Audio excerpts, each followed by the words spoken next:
ఇవాళ ఢిల్లీలో కీలక సమావేశాలు జరగనున్నాయి. ఉదయం 11:30 గంటలకు బీజేపీ ఎన్డీఏ పార్లమెంటరీ సమావేశం జరగనుంది. పార్లమెంటరీ పార్టీ సమావేశంతో పాటు ఎన్డీఏ ముఖ్య నేతలు భేటీ కానున్నారు. ఇప్పటికే పలువురు ఎన్డీఏ ఎంపీలు ఢిల్లీకి చేరుకున్నారు. ఎన్డీఏ సమావేశంలో కేంద్ర కేబినెట్ కూర్పుపై స్పష్టత వచ్చే అవకాశం ఉంది. అయితే కేంద్ర కేబినెట్ లో టీడీపీ జేడీయూలకు ప్రాధాన్యత ఇచ్చే ఛాన్స్ ఉంది. ఇదిలా ఉంటే ఢిల్లీలో నూతన ప్రభుత్వ ఏర్పాట్ల హడావిడి ప్రారంభమైంది. ఇవాళ రాత్రి 7 గంటలకు రాష్ట్రపతిని కలవనున్నారు. ఎన్డీఏ నేతలు ప్రభుత్వ ఏర్పాటుకు ఆహ్వానించాలని రాష్ట్రపతిని కోరనున్నారు. ఇక జూన్ 9న సాయంత్రం 6 గంటలకు దేశ ప్రధానిగా మోదీ ప్రమాణ స్వీకారం చేయనున్నారు. రాష్ట్రపతి భవన్ లో మూడోసారి ప్రధానిగా ఆయన ప్రమాణం చేస్తారు. ఇప్పటికే ఎన్డీఏ ప్రధాని అభ్యర్థిగా మోదీ ఎన్నిక జరిగింది.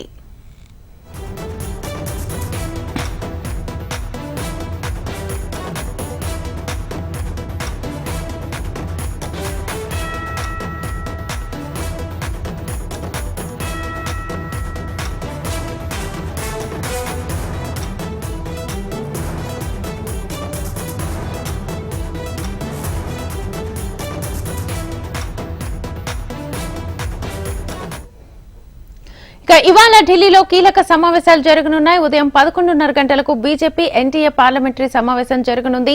పార్లమెంటరీ పార్టీ సమావేశంతో పాటు ఎన్డీఏ ముఖ్య నేతలు కూడా భేటీ కానున్నారు. ఇక భేటీలకు సంబంధించి ఫుల్ డీటెయిల్స్ మా ఢిల్లీ ప్రతినిధి శిరీష్ లైవ్ ద్వారా అందిస్తారు. శిరీష్, శ్వేత, మరికొద్ది సేపట్లో అంటే 9:30 గంటలకు 50 అశోక రోడ్ లో చంద్రబాబు నాయుడు తోటి టీడీపీ ఎంపీలందరూ కూడా సమావేశం అవుతారు. ఈ బ్రేక్ఫాస్ట్ మీటింగ్ తర్వాత వీళ్ళందరూ కూడా అక్కడ నుంచి నేరుగా పార్లమెంట్ సెంట్రల్ హాల్ కు చేరుకుంటారు. పాత పార్లమెంట్ లోని సెంట్రల్ హాల్ లో ఈ సమావేశం అనేది కూడా జరగబోతోంది.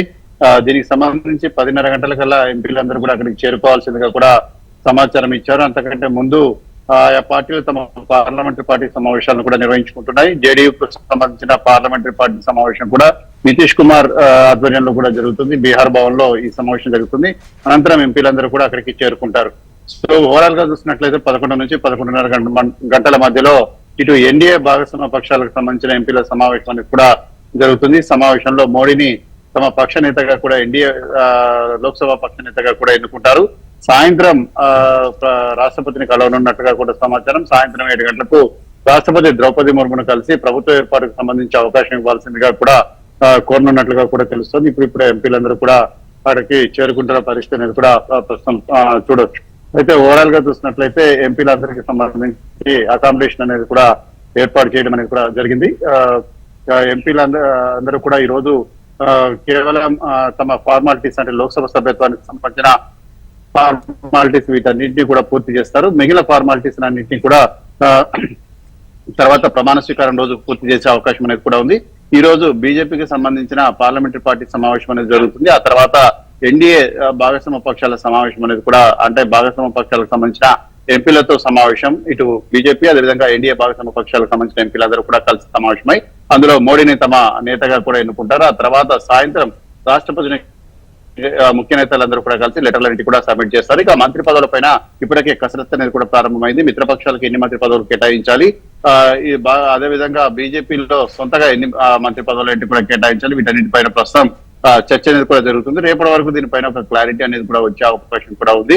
రేపు సాయంత్రం కల్లా ఎవరెవరిని కేంద్ర మంత్రివర్గంలోకి తీసుకుంటున్నారనే దాని గురించి వాళ్ళకు సమాచారం కూడా అందిస్తారు. ఆల్రెడీ ఎంపీలందరూ కూడా ఇప్పుడు ఢిల్లీకి చేరుకున్నారు కాబట్టి ప్రమాణ స్వీకార కార్యక్రమం పూర్తి అయ్యేంత వరకు అందరినీ కూడా ఢిల్లీలోనే ఉండాల్సిందిగా ఆదేశాలు రెండు కూడా జారీ అయ్యాయి. సో ఎంపీలందరూ కూడా ఢిల్లీలోనే ఉంటారు కాబట్టి పెద్ద సమస్య అనేది కూడా ఉండకపోవచ్చు.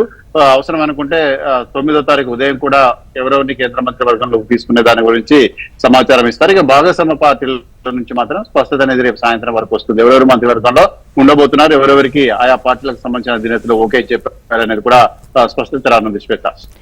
Right Sirish, thank you.